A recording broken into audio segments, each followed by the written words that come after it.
안녕하세요. 드라마를 톱파보는 잼잼 리뷰입니다. 이로운 사기 3화, 죽은 아이의 사망보험금을 털어서 무영의 집에 온 로움과 불안한 눈빛의 무영과 문 밖에서 뭔가를 캐치한 듯 사망여우 같은 눈빛으로 초인종을 울리는 요한.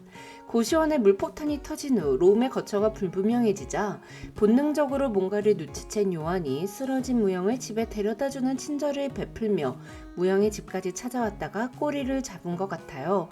거기다가 요한은 자신의 핸드폰에 위치 추적기가 설치되어 있다는 것까지도 알아챈 것 같습니다.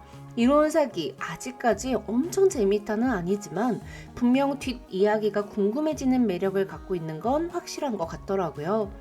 이번 영상에서는 총 3가지를 톱파보려고 하는데요.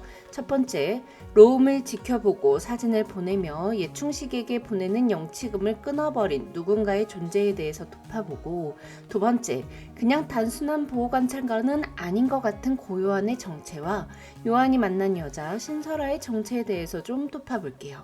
세 번째는 입양 간 지 1년 만에 양부모와 함께 떠난 휴가에서 의문의 사고로 세상을 떠난 유명운이 사고가 아니라 살해당했다는 증거를 어떻게 찾아낼지 톱파보도록 하겠습니다. 일단 로움을 지켜보는 누군가에 대한 이야기부터 시작하죠.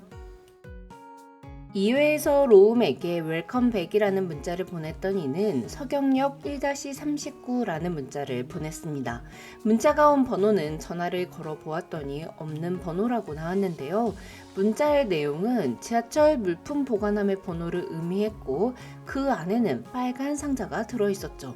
이렇게만 문자를 보냈는데도 이 숫자가 지하철 물품 보관함의 번호라는 걸 알고 있고 비밀번호가 14라는 걸 알고 있는 걸 보면 로움과 이 문자를 보낸 사람은 이전에도 이런 방식으로 뭔가를 주고받았던 관계라는 거겠죠. 빨간 상자 안에는 머리에 천을 뒤집어 쓴 채 의자에 묶여있는 로움의 부모님 사진이 담겨져 있었습니다. 로움의 기억 속에서 어린 로움은 밧줄에 결박당한 채 아무것도 못하고 부모님이 죽는 장면을 모두 봐야만 했어요. 로움이 정목에 들어간 이후 몇 년이 지나 로움의 부모님이 딸을 찾아와 이제 집으로 돌아가자고 말했고 로움이 흔들리자 정목이 로움의 부모님을 죽였다는 의심이 점점 강해지는데요. 로움에게 문자를 보낸 것도 로움을 계속 지켜보는 것도 정목이겠죠. 로움이 지하철 물품 보관함을 열 때 1과 4를 눌렀는데 로움이 정목에 있을 때 정목 퀴즈 14번이었다던가 그랬을 것 같습니다. 한편 로움이 지하철역에서 나와 신호등 앞에 섰을 때 경찰차 한 대가 사이렌을 울리며 지나갔습니다. 이 부분은 로움이 도움이 필요했을 때 법이 로움에게 아무런 도움이 되지 못했음을 보여준 연출 같아요. 부모님의 마지막 모습이 찍힌 사진을 본 로움에게 어린 로움의 환영은 왜 못하겠어? 깨어있어. 언제든 지켜볼 테니까 라고 말했습니다. 로움이 스스로 약해지지 않도록 자기 자신에게 한 말일 수도 있고 정목에서 교육받을 때 들었던 말일 수도 있을 것 같아요. 또는 정목에서 로움이 직접 부모님을 죽이면 로움은 살려주겠다며 왜 못하겠어? 라고 말했을 수도 있을 것 같습니다. 한편 지하철역을 갔다가 돌아와 보니 고시원에 물난리가 났는데요. 비가 왔던 것도 아닌데 고시원에 물이 잔뜩 고인 걸 보면 스프링클러가 오작동한 게 아닐까 싶어요. 이 사건으로 로움이 무영의 집에서 살게 되는데요. 개인적으로는 고시원에 물난리 난 거 왠지 정목이 로움에게 경고를 하기 위해 잠입했다가 벌어진 일일 수도 있을 것 같습니다. 자, 이제 두 번째로 고요한의 정체를 좀 톱파볼게요. 이로운 사기 3회에서 요한은 신설아라는 캐릭터와 만났습니다. 고요한이 그저 단순한 보호관찰관은 아닐 거라고 예상은 했습니다만 등장인물 소개를 보면 그냥 보호관찰관인 줄 알았던 요한의 사생활이 반전으로 가득하다며 그의 정체가 무엇이고 어떤 삶을 살아왔으며 로움과 무영에게 원하는 게 무엇인지 궁금하다는 내용이 적혀 있더라고요. 또한 요한과 따로 만나 아주 고급져 보이는 식사를 한 신설아와의 관계도 뭔가 좀 이상했고요. 신설아는 요한에게 관찰 대상자와 여전히 친하게 지내냐고 물었고 요한은 잔뜩 날이선 목소리로 보고서라도 써드릴까요? 라고 답했습니다. 이에 신설아가 좋지, 네 본분이 뭔지 깨닫기만 해준다면 뭐든 이라고 말하며 송금했으니까 계좌를 확인해보라고 하더라고요. 요한과는 모종의 거래 혹은 계약 관계인 것으로 추정되는데요. 요한과의 말싸움, 기싸움에서 전혀 밀리지가 않더라고요. 요한이 로움에게 가족인데 부인은 아닌 여성분을 모시러 가야 한다고 했었잖아요. 신설아가 요한에게 친부모는 아닌 것 같고 양부모 또는 이모나 고모일까요? 홈페이지 인물 관계도를 보면 무영의 정신과 주치의인 모재인과 신설아가 스승과 제자 관계라고 되어 있더라고요. 즉 신설아가 정신과 전문의라는 건데 고요한이 한무영이 정신과 진료를 받고 있다는 것에 관심을 보인 것이 요한 또한 신설아에게 정신과 진료를 받았던 경험이 있기 때문이지 않을까 싶어요. 개인적으로는 신설아가 정목의 고위 간부급이거나 최종 보스라서 요한을 시켜 감옥에서 출소한 로움을 감시하고 있는 거라고 볼 수도 있을 것 같긴 한데 이 부분은 조금 더 지켜봐야 알 수 있을 것 같습니다. 자, 이제 마지막으로 유명훈의 죽음이 살해였다는 걸 밝힐 증거에 대해 톱파볼게요. 명훈이는 입양을 간 지 1년 만에 의문의 사고로 세상을 떠났습니다.